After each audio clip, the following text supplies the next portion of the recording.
তারই পক্ষে দাঁড়িয়ে ক্ষুদিরাম বসু ও প্রফুল্ল চাকি সাহেবের পিটন গাড়ি লক্ষ্য করে বোমা চালালেন মুজফ্ফরপুরে। সাহেব নিহত হলেন না, তবু নাবালক ক্ষুদিরামকে ফাঁসির হুকুম দেওয়া হয়।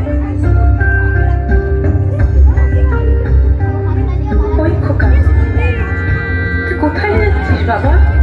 কোথায় যাচ্ছিস আমাকে ছেড়ে? তুই কি আর ফিরবি না?